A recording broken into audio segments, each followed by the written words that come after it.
बहुत ध्यान से देखिए इन दोनों तस्वीरों को। ये तस्वीरें हैं प्रियम्बल ऑफ इंडियन कॉन्स्टिट्यूशन की। इनमें से पहली है उस प्रियम्बल की तस्वीर जो थी हमारे कॉन्स्टिट्यूशन में जब वो इंप्लीमेंट हुई थी, और जो दूसरी है ये है उस प्रियम्बल की तस्वीर जो आज हमको अपने कॉन्स्टिट्यूशन में देखने को मिलता है।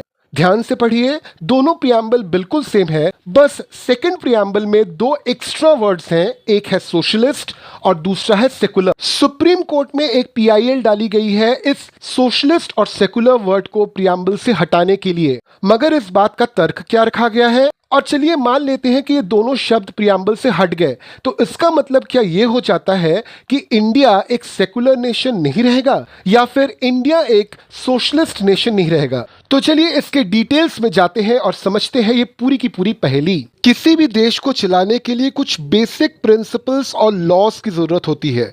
ऐसे लॉज जो पूरे देश पर, देश के किसी भी कोने पर, किसी भी सोशल ग्रुप पर अप्लाई हो सके। ये लॉज ऐसे डिफाइन होने चाहिए और ऐसे स्टेट होने चाहिए कि हर एक इंडिविजुअल या फिर हर एक ऑर्गेनाइजेशन, चाहे वो गवर्नमेंट की हो या नॉन गवर्नमेंट की, सबके पावर्स और ड्यूटीज पूरी तरह से एक्सप्लेन की जा सके। साथ में देश के कॉमन लोगों के क्या राइट्स होते हैं, ये राइट्स भी उस जगह पे लिखी होनी चाहिए। तो फिर एक ऐसी जगह या ऐसी किताब जिसमें ये सारी चीजें इन डिटेल लिखी हो, उसको कहा जाता है कॉन्स्टिट्यूशन। तो अगर हमको किसी भी देश के रूल्स, रेगुलेशंस, रिस्पॉन्सिबिलिटीज, ड्यूटीज के बारे में डिटेल में जानना है तो हम रेफर करते हैं कॉन्स्टिट्यूशन को। और अगर हमको ये जानना है कि ये जो रूल्स, रेगुलेशंस, ड्यूटीज और पावर्स है ये किस पे इंप्लीमेंट होती हैं, तो उसके लिए हमको देखना पड़ता है उस कॉन्स्टिट्यूशन के प्रियम्बल को, और इसलिए हम प्रियम्बल को बोलते हैं सोल ऑफ द कॉन्स्टिट्यूशन। तो चलिए अब देखते हैं कि इंडियन कॉन्स्टिट्यूशन जब बना था और जिस समय लागू हुआ था उस समय प्रियम्बल में क्या लिखा हुआ था। We the people of India having solemnly resolved to constitute India into a sovereign, democratic republic and to secure all its citizens justice, liberty, equality and fraternity. अब यहाँ पे ये जो शब्द है, इन शब्दों के मीनिंग को समझते हैं और समझते हैं कि ये जो शब्द है इस क्रम में क्यों है। तो सबसे पहले बात करते हैं सॉवरेन की। सॉवरेन का मतलब होता है पूरी तरह से इंडिपेंडेंट होना, यानी कि अगर हम इंडिया को एक देश मानते हैं, एक फ्री कंट्री मानते हैं, तो इस फ्री कंट्री के जितने भी लोग हैं, ये जितनी भी संस्थाएं हैं,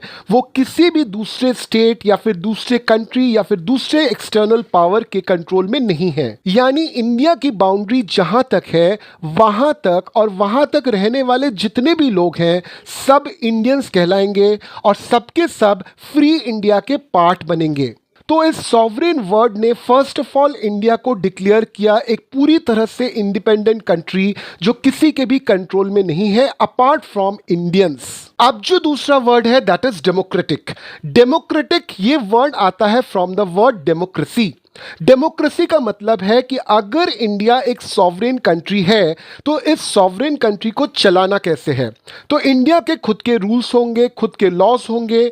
ये रूल्स, ये लॉज ऑब्वियसली कॉन्स्टिट्यूशन में तो लिखे जाने वाले हैं, मगर इनको अप्लाई कौन करेगा? तो इसके लिए हमको चाहिए एक गवर्नमेंट। गवर्नमेंट जो बनेगा वो बनेगा इंडिया के द्वारा, यानी कि इंडियंस के द्वारा, और इंडियंस के पास पूरी तरह से राइट होगी कि वो अपने लीडर को चूज कर पाए। इसी चीज को हम बोलते हैं यूनिवर्सल अडल्ट फ्रेंचाइज। अब ये गवर्नमेंट जो बनता है ये कॉन्स्टिट्यूशन को अप्लाई करेगी, अगर जरूरत पड़े तो कॉन्स्टिट्यूशन में चेंजेस करेगी, जिन चेंजेस को हम बोलते हैं अमेंडमेंट। और ये गवर्नमेंट जो है ये पूरी तरह से अकाउंटेबल रहेगी उन लोगों के प्रति जिन लोगों ने उसको इलेक्ट किया है। तो डेमोक्रेटिक इस वर्ड को प्रियम्बल में डालकर ये हमको बताया गया है कि इंडिया आखिर रूल होगी कैसे, और यहाँ पे जो लोग रूल करेंगे उनकी अकाउंटेबिलिटी किन के प्रति होगी। अब जब इंडिया एक सॉवरेन कंट्री बन जाता है, एक डेमोक्रेटिक कंट्री बन जाता है, तो अब वो बनता है रिपब्लिक। रिपब्लिक का मतलब होता है कि इंडिया में जो गवर्नमेंट का हेड होगा ये पूरी तरह से इलेक्टेड बाय पीपल होगा। किसी भी तरह का परिवारवाद या फिर हेरिडिटरी मोनार्की सिस्टम इंडिया में लागू नहीं होगा। अब इस क्रोनोलॉजी को समझिए।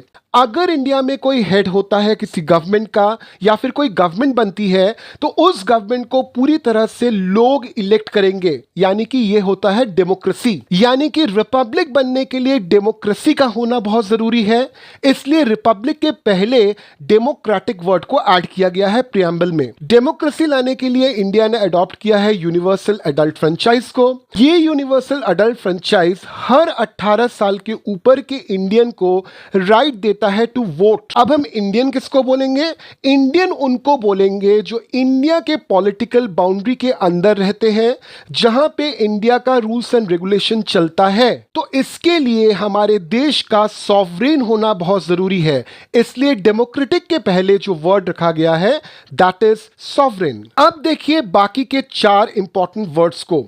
First is justice.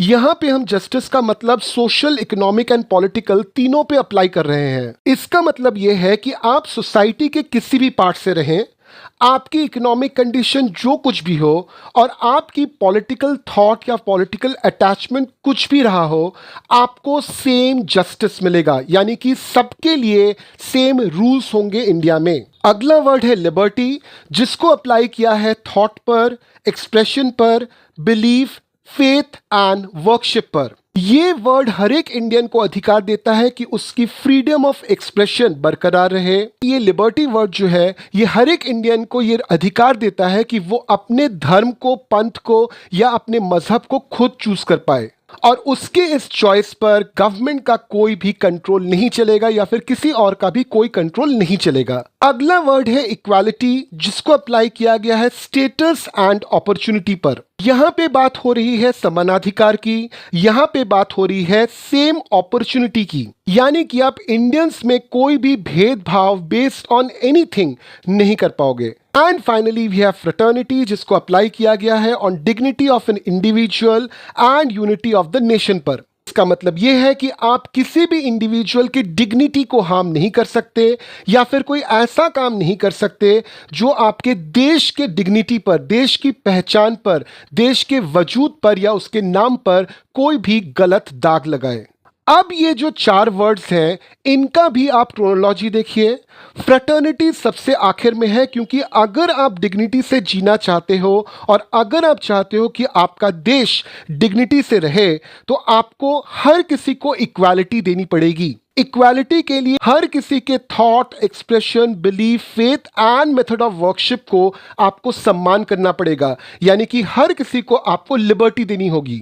और अगर आप लोगों को लिबर्टी दे रहे हो तो आपको यह भी देखना पड़ेगा कि लोग पूरी तरह से सुरक्षित रहें, तो ऑब्वियसली उनको जस्टिस देनी पड़ेगी सेम। कॉन्स्टिट्यूशन अप्लाई हुआ था 26 जनवरी 1950 को। इस दिन को हम रिपब्लिक डे या फिर गणतंत्र दिवस के हिसाब से मनाते हैं। कॉन्स्टिट्यूशन में जब भी हम बदल फेर करते हैं तो उसको हम लोग बोलते हैं अमेंडमेंट। 1976 में ऐसा ही एक अमेंडमेंट हुआ था जिसको हम लोग बोलते हैं 42nd amendment of Indian constitution. ये जो अमेंडमेंट था इसमें प्रियम्बल को सेम रखा गया, सिर्फ उसमें 2 नए शब्द ऐड कर दिए गए। सॉवरेन के बाद आए ये 2 शब्द, सोशलिस्ट एंड सेकुलर। सोशलिस्ट का मतलब होता है कि ये स्टेट की रिस्पॉन्सिबिलिटी बनती है कि हर एक सिटीजन का वेलफेयर हो, किसी भी तरह का डिस्क्रिमिनेशन ना हो और सबको जस्टिस मिले। सोशलिस्ट वर्ड का अभी जो मैंने मीनिंग बोला ये एक्चुअल प्रियम्बल में जस्टिस और इक्वालिटी के अंदर ऑलरेडी लिखा हुआ है। पुराने प्रियम्बल के अनुसार इंडिया में हर एक इंडिविजुअल के वेलफेयर का दायित्व पूरी तरह से स्टेट पर था, किसी भी तरह का डिस्क्रिमिनेशन ना हो ये दायित्व भी स्टेट पर था और इसको निभाता था ये वर्ड इक्वालिटी। और बात रही सोशल जस्टिस की तो उसके लिए ये जस्टिस वर्ड ऑलरेडी प्रियम्बल में था। सेकुलर का मतलब होता है कि किसी भी रिलीजन को स्पेशल ट्रीटमेंट नहीं दी जाएगी। इंडिया एक सेकुलर स्टेट है तो यहाँ पे किसी को भी पनिशमेंट या किसी की भी डिस्क्रिमिनेशन नहीं हो सकती बेस्ड ऑन रिलीजियस बिलीव्स। अब वापस से देख लीजिए हमारे पुराने प्रियम्बल को। यहाँ पे जो वर्ड है लिबर्टी, इससे ऑलरेडी हर एक इंडियन को ये आज़ादी दे रखी है कि वो अपना रिलीजन या फिर वो अपना जो सेक्ट है यानी कि धर्म, पंथ, ये जो है ये खुद से सिलेक्ट कर पाए, खुद से चुन पाए बिना किसी भी दबाव के। साथ में हम फ्रेटर्निटी की बात करते हैं, जिसके अंतर्गत हम बात करते हैं कि हर एक इंडिविजुअल की डिग्निटी का ख्याल रखा जाए। और फिर हम जस्टिस की बात करते हैं, जिसको हमने सर्वोपरि रखा है कि जस्टिस हर एक इंसान के लिए सेम हो, चाहे वो किसी भी सोशल, इकोनॉमिक या फिर पॉलिटिकल बैकग्राउंड से आए। तो फिर आपको जरूर समझ में आ गया होगा कि सोशलिस्ट और सेकुलर, ये जो दो वर्ड्स है प्रियम्बल में, जिसको ऐड किया गया था in the 42nd amendment of the constitution in 1976, ये दो वर्ड्स बेसिकली रिपीटेटिव वर्ड्स हैं। अगर इन दो वर्ड्स को हटा भी दिया जाए